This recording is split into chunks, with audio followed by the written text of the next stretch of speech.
Come my way, my truth, my life, such a way as gives us bread, such a truth as ends all strife, such a life as killeth death. Come my light, my feast, my strength, such a light as shows a feast, such a feast as mends in length, such a strength as makes a guest. Come my joy, my love, my heart, such a joy as none can move, such a love as none can part, such a heart as joys in love.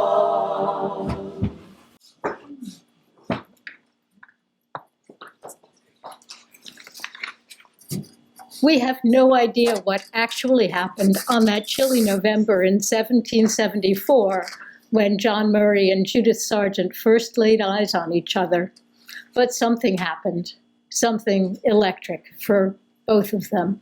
John had been traveling for over 3 years as an itinerant preacher, spreading the good news of Universalists in New Jersey, New York, and New England.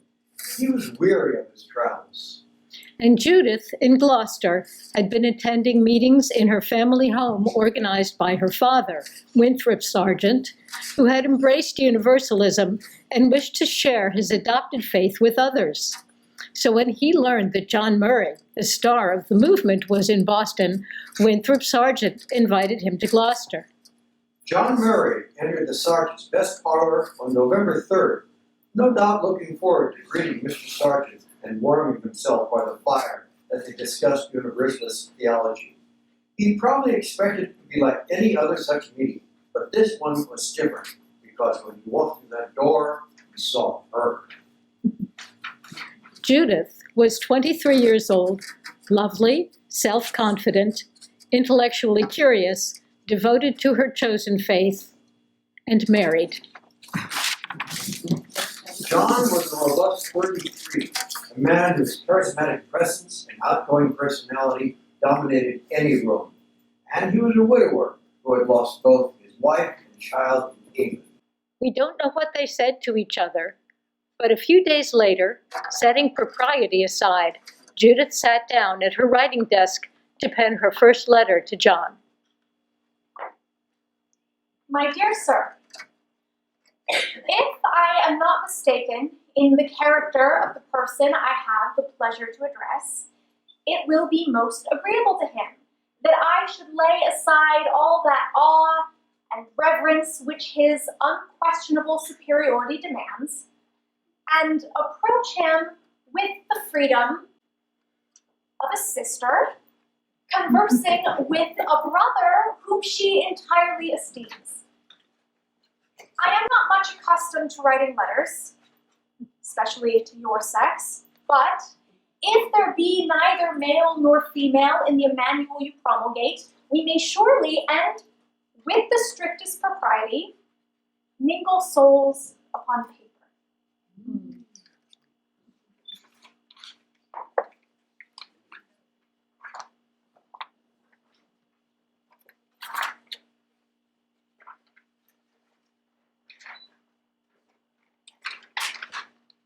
Judith and John became devoted to each other as pastor and congregant and as dear friends.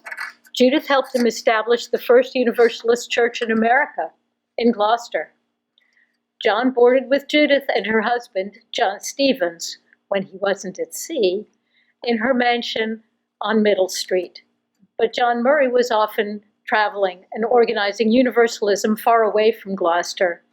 During one such long absence, Judith wrote to him. My dear sir, and art thou then gone, to be here no more? Forbid it, ye guardian spirits, whom we devoutly implore to shield our revered friend, and to protect him in this his tour of benevolence. Slow, sad, and solemn did yesterday descend among the periods now no more, In vain we strayed in pursuit of peace among all the apartments of this solitary and now frightfully spacious abode. Alas, the heavenly descendant, sweet peace, had made one in the train of departed friendship. The room allotted to you appeared a dreary desert. Deep glooms brooded there, and your empty chair stared upon us, wildly vacant. Through respect, as if by general consent, your seat was left empty. By mistake, a cover was placed for you. Fortunate accident. I will improve upon it. My table shall continue its accustomed order, nor shall anyone occupy the vacant chair. Thus I will indulge my feelings until you again fill the appropriated spot. Should you no more return, I cannot help it. It is in vain I enlist reason and fortitude. Friendship, bereaved friendship, demands its dues.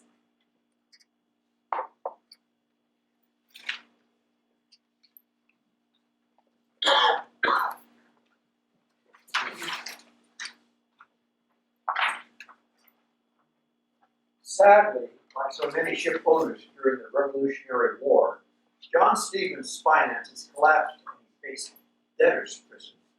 John Murray did everything he could to help him, but to no avail. John Stevens fled Gloucester one night for the West Indies, leaving Judith poor, sick, and alone with her adopted daughter. A year later, Judith received news that her husband had died. She was now widowed and poor. And while she was not free to marry John Murray, he had been advised by the Gloucester University to leave town. His ministry and his safety were at risk, but before he sailed for England to visit his family and preach, he boldly wrote to Judith and asked her to marry him. Judith described her feelings to her aunt, Mary Turner Sargent. Just at this juncture, I received a letter from Mr. Murray. It informed me that delicate attention to my honor and feelings had kept him silent, but driven the malice of his enemies from the continent, he could not depart without disclosing to me the treasured secret of his soul, since he might thus risk the happiness of his life. He could not but indulge a hope that domestic felicity might yet be his. He acknowledged that he had long loved me, even from the commencement of our acquaintance, with ardor, loved me, but that he would have sacrificed his life rather than have admitted a thought in this regard to me. But that, as I had now, for many months, been released from my early vows, he presumed to calculate upon a favorable hearing, and to supplicate at least for a continuation of my esteem. I was now, you will allow, furnished with a fresh motive for admiration of him, who had at length avowed himself my lover.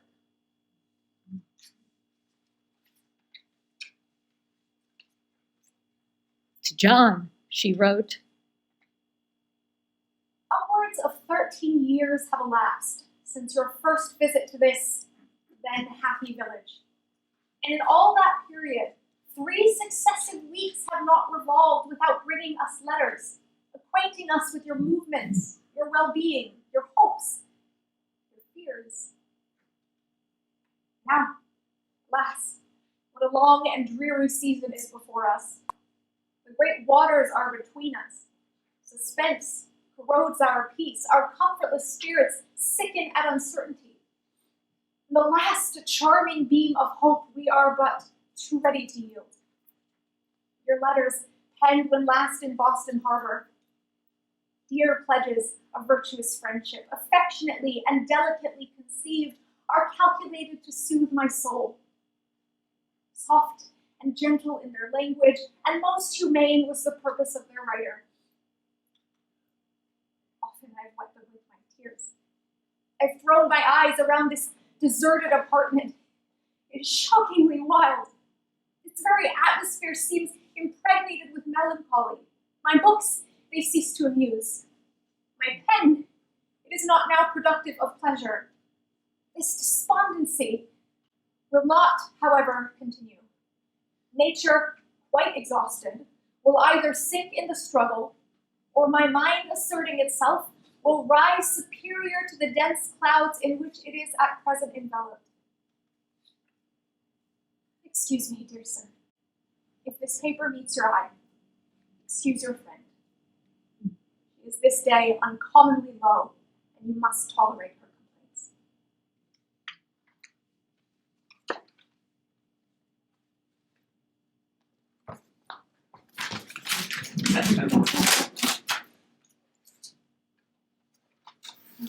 When it was safe for John to return to Gloucester, Judith wrote to him.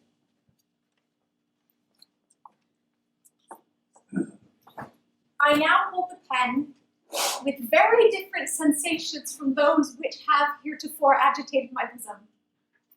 My dear, my protecting friend is returning. There's no longer a necessity for his banishment, and I shall be, in short, I shall be very happy. 1,000 times a day do I whisper the tidings to my soul. My heart, my fond heart, throbs with esteem and gratitude hourly augmenting, and the pleasing perturbation of the little flutterer seems to render it too big for its enclosure. I will unwaringly believe that I shall pass with him, ere yet I depart the world of spirits some tranquil days. I cannot write. A kind of pleasing tumult takes possession of my soul, destroying that composure which is necessary for the purpose of arranging my thoughts. Yet I ought to write, and this letter is intended to meet you in Boston. Welcome, then, my dearest friend. Thou art right welcome to the soul of thy Constantia.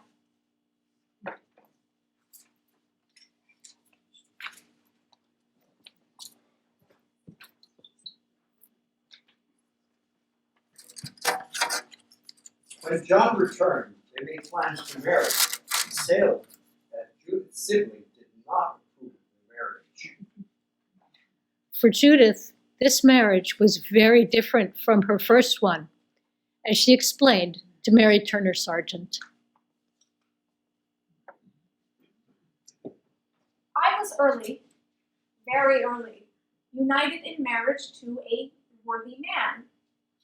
His virtues were many, and I justly esteemed the husband which fate had given me. Yet, though greatly sensible of his worth, my ungovernable heart refused to acknowledge the softer emotions. I believed myself incapable of love, as traced by the pencil of the poet. In the misfortunes of Mr. Stevens, I took my full share, and I lamented with the deepest agony the melancholy catastrophe of his life. But my serenity returned, and as I had often thought and frequently expressed my sentiments, that after having worn the nuptial chain, and Providence had sundered the bond, a subsequent life of retirement and freedom was most proper. But the event which banished Mr. Murray from America effectively removed the veil. I was solicitous to yield in person that relief which the balm of sacred friendship might supply, and that I was denied the privilege of sympathizing with a man whom I so much esteemed and revered was to be an agonizing consideration. In short, I could no longer deceive myself. My soul became a scene of tumult, and upon every rising thought was stamped too sure a confirmation that I had, in fact, become a slave to the most impetuous of all passions, of which I had erroneously considered myself incapable. They were indeed very happily married, as she told him. I cannot express the pleasing and endearing sense I entertain of your affectionate attention. You contrive to invalidate the most respectable testimonies, and, the experience of ages notwithstanding, it must be pronounced that matrimony does not always create a tyrant, but in one instance at least, the husband hath continued the lover. Your actions are descriptive of affection. Your letters breathe the very soul of tenderness, and as they are doubtless warm from the heart, they can hardly fail of producing, in the bosom of gratitude, a correspondent effect. Yes, best of men, I am yours in every sense of the word, and may I cease to breathe ere I cease to acknowledge your unvarying and faithful regards. May God forever bless you. So praise, with unabating fervor, your tenderly affectionate and ever faithful wife.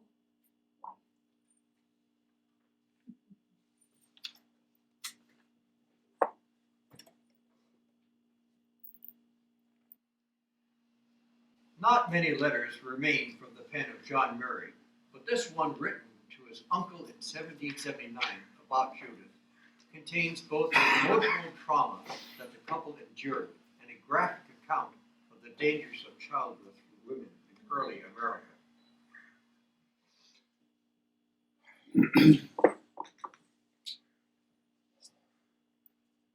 The first Saturday in August, our suffering friend was taken ill.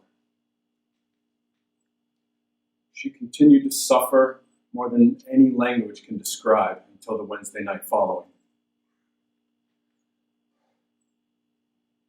She was then, with the assistance of Dr. Plummer and his instruments, delivered of a male child weighing very near 15 pounds, whose spirit returned to the God who gave it a few hours before it was born. Now, we flattered ourselves that the worst was over, but alas, never did a woman suffer more than she has suffered ever since. Near 3 weeks, we were obliged to have 3 nurses. 4 weeks, we were obliged to have 2. I'm not able to make you acquainted with her complaints. It's sufficient to say that for many weeks her life was despaired of. And day and night she suffered the most excruciating tortures. She's not yet able to sit on any seat but one which she is often obliged to use. With great difficulty she can walk from there to her bed, which she can neither enter nor leave without assistance. Pain. And God only knows whether she will ever be well.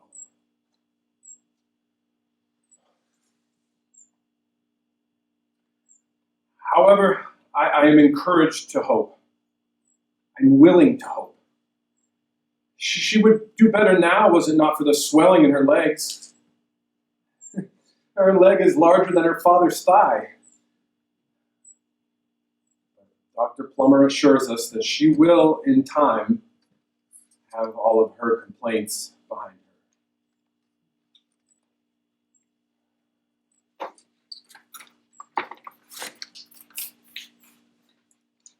In spite of her near-fatal illness, Judith published a dozen poems and her seminal essay on the equality of the sexes in the year following their son's death. Over a decade later, their daughter Julia Maria was born in August of 1791. They enjoyed 27 years of happy married life. They became parents and grandparents. And they helped raise numerous nieces, nephews, and the children of friends. They worked hard, each in their own way, to expand universalism and to dispel the dark clouds of Calvinism. They worked for equality. For women to participate equally as citizens, for the next generation of writers, ministers, and activists. Sadly, John Murray suffered a debilitating stroke in 1809. During his illness, when Judith canceled her annual family visit to Gloucester, he insisted that she go, writing to her with regret for how difficult he had made her life. She responded,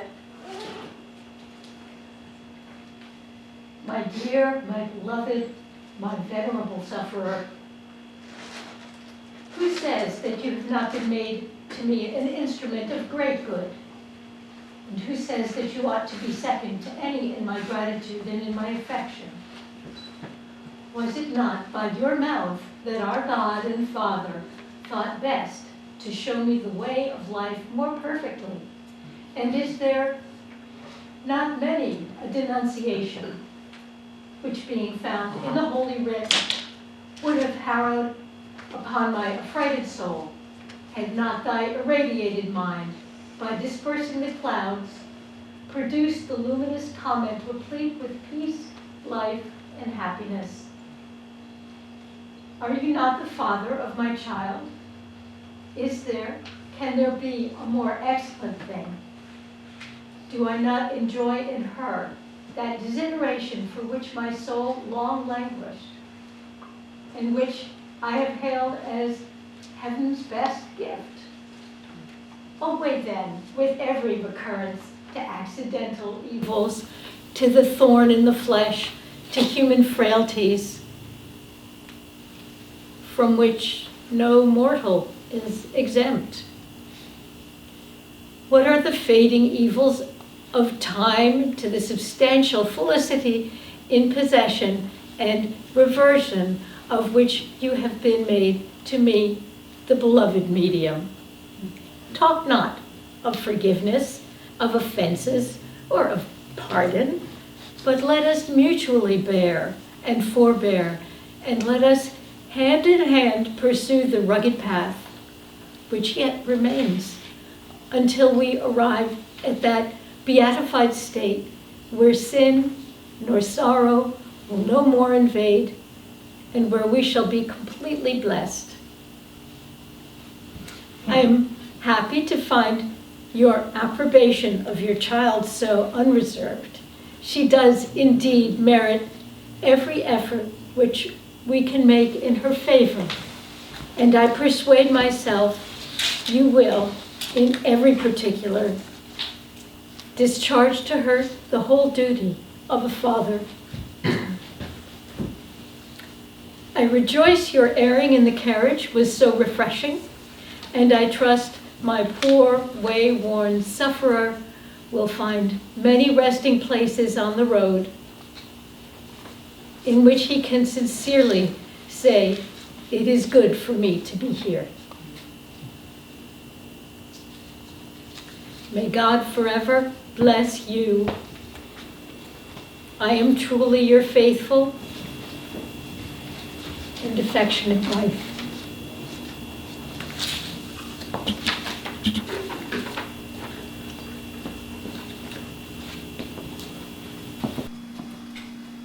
John Murray died in 1815, almost 6 years since his stroke.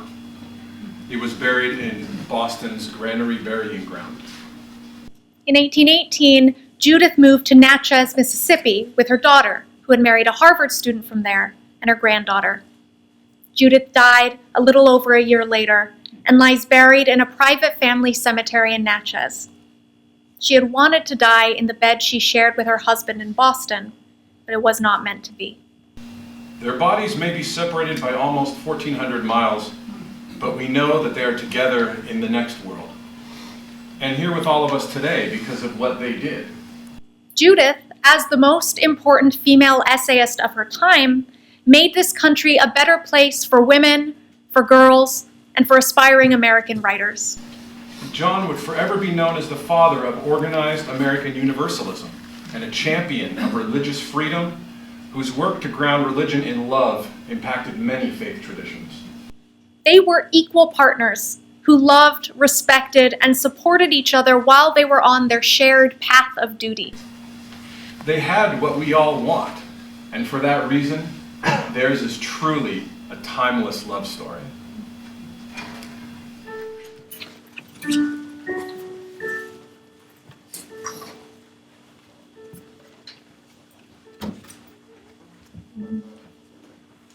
When peace like a river attendeth my way, when dark clouds like sea billows roll,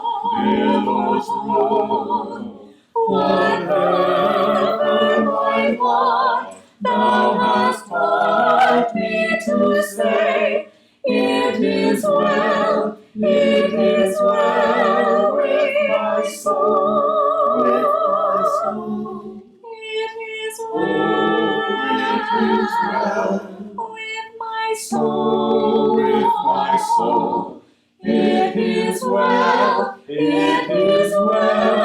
with my soul.